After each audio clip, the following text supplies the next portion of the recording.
Hello, welcome to lesson 2. So in this lesson we're going to cover red lines, we're going to cover the 3 or 4 pivots, the multi-pivot line, MPL. A multi-pivot line is any line that covers multiple pivots. Okay, it can be 3 or more. We're going to look at the fib relationships at the pivot's extreme near the red line, and we're only going to be looking at sequentials in this lesson. Sequentials are these key fib levels, and also how we draw the trading zone box with over and undershoots.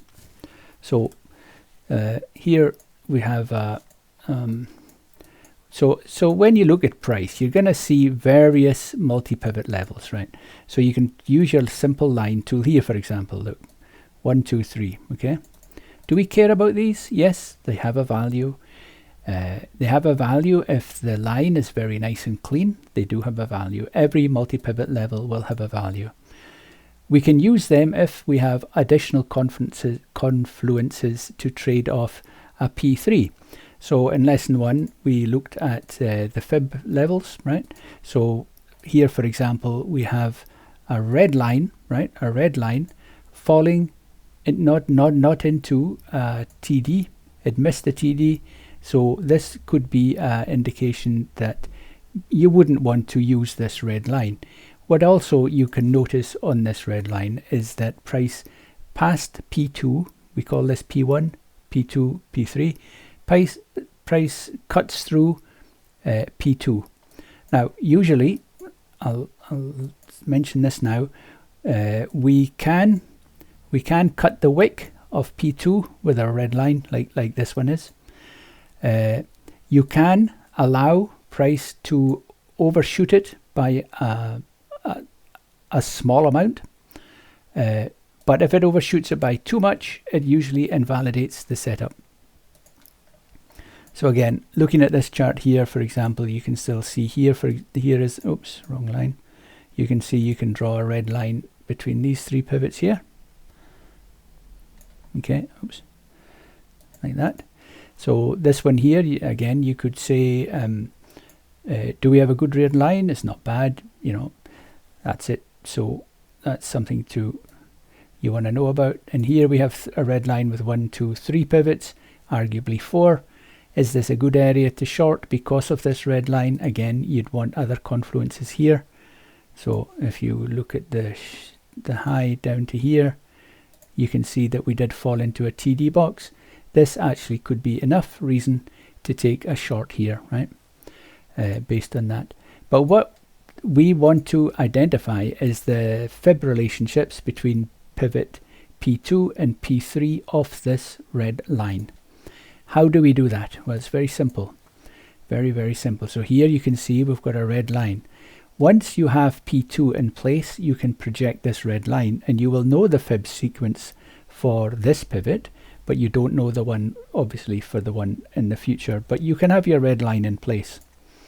And you can also mark out your levels. So here, for example, you can see that we have a P, at P2, we have a 106 fib level. And then we can project, because the red line will point us in the direction of where price could go. Say price is up here at the moment, you've got this red line projecting very clearly where price will go. Now what's great about this is you do have 2 pivots that you can pull your fib tool from, projecting a possible P3, and you'll be looking to see whether this line qualifies with fib sequencing. And does it qualify? And you can see it does. Can you see how this 106 price didn't hit it to the tick, but this here we can say is near enough. Now what you can do is draw a box, and I call this the trading zone box, TZ box, and you can pull this from this fib level and this one here, and we can call this the trading zone. Okay, the trading zone. So this we would label as a 106 sequential red line. Okay. Of course, on any trade we're going to look to see if there's confluences, and again in the first lesson you learned about how to pull fibs, And there was an example of what to do with the remaining level of a gap, like this. You pull from the mid of the gap, and so if you pull this fib tool from here to here, you will see that we do have a TD box, a trader's dream box, right in the zone of your red line, which is the 106 sequential, giving us a very clear area to take a long from, right? I'll get into targeting after, although I'll cover it here. So targeting, how do you target on something like this? Well, you pull a fib, it's a standard fork. This is the A pivot, this is B, and this is C. And that's all that you close out the trade there, or you manage it with this tight tight stop under there if you wish. So this median line, which is the middle one, is your first target. Your second target is this upper median line parallel, which is here, and you can see price came shy off it on this particular day. But that's how that works. So I'm going to share some examples. So this is clearly understood, and it'll allow you to go and practice yourself sequentials. So there's different ways of doing it. In the first video I shared with you the boxes. So this blue line here is called an 886 sequential. So understand the box that we draw. The lower end of this box is actually the 886 fib line. The higher one is the 941. So 886, you can see price spike through it.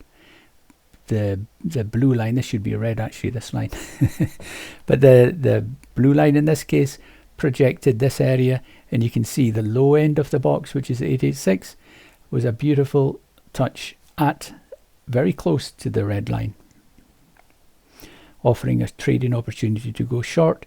And you can see in this case you could either close your trade here or wait for a pullback and price to break a new low, which would be on this candle, in which case you can pull in a stop either here or up here, and then close out the trade here, right? Close out the trade here. So that one is an 886 sequential, and that's how you would label it. The line, you would label it in that manner.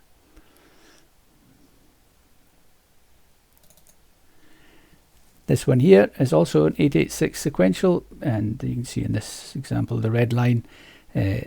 So this is the 886 level, right? You can see it's quite close to where the red line is, and this one here was a little bit lower. Now these are things you can pay attention to, because here you can see price overshot the 886 line by a certain amount. You can actually draw a box on that, and we would call that an overshoot. And what you can actually do is, you can see here it looks about the same, right? So we can call that overshoot 886. The red line is the geometry. It's basically you can use that as a trade entry level. Usually on an 886, safe stop, your safe stop, if you were to enter here, is a tick above P2. Remember, this is P1, this is P2, this is P3. So you can put a stop a tick above here, or indeed look for a smaller entry like this example. And you see once again price came down off P3 to the median line, and in this case it actually hit the lower median line parallel, offering a chance for a larger move. This one here is a 106 sequential. So this is actually the fib level there that's been drawn on this wick, and in this case here we've got a 106 projecting another 106. You've got various options for taking a trade. Usually the fork that we use on these, remember I said the standard fork would be A, B, C, projecting a line through here. But because this has come off a TD box, the fork of choice is the modified Schiff. Remember this one here? This is a TD box. usually the fork of choice would be the modified shift. So I'll show you what that is. So you can see you pull from this low here to this high here. This is A, B, and this is C. But in this case, you choose the modified shift fork, and you can close your trade out there. And you can see if you use that, you would have got that'd be a 23-hour trade. That's your first target. This would be your second target. For day trading purposes, obviously, you need to gauge what your targets are going to be. On this example here, this here is a multi-pivot level. Now you got here. This, you could say this is P2, P3. Why not short there? Well, yeah. Again here you would have measured the fibs, and you might have taken this short.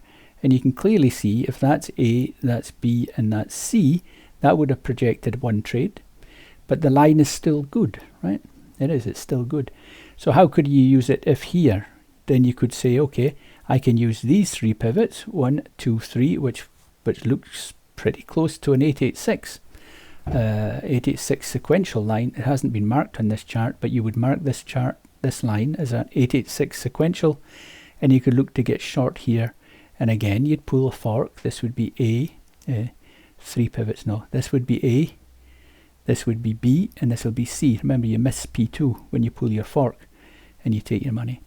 And then yet again, there's another opportunity here to go short. And again on here, that would be your A, this would be your B, and this will be your C, projecting your profit. Or indeed, you can use this fork here to close out your trade here, or indeed here.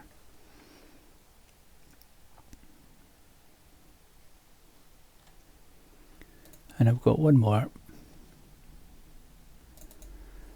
which is this one here, and this one here is an 886 sequential, and you've got yet again you got options for this. You'd need to have a limit order in the market if you're going to trade in this time frame, which is a 1 minute. Although frankly, you can go down to the 15-second. That's the lowest I go to see if there was an entry here. Okay, so that's I think that's covered everything I want to cover in my notes on this one. I covered the sequentials, the fib levels. Okay, so the fib levels you've got are your standard ones.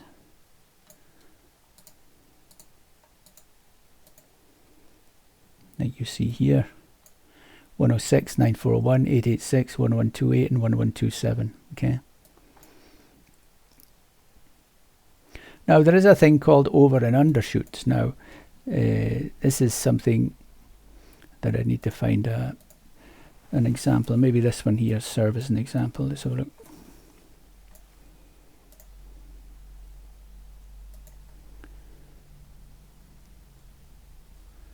Okay, so it's very small, right? You've got a small overshoot of your 886 on that swing there.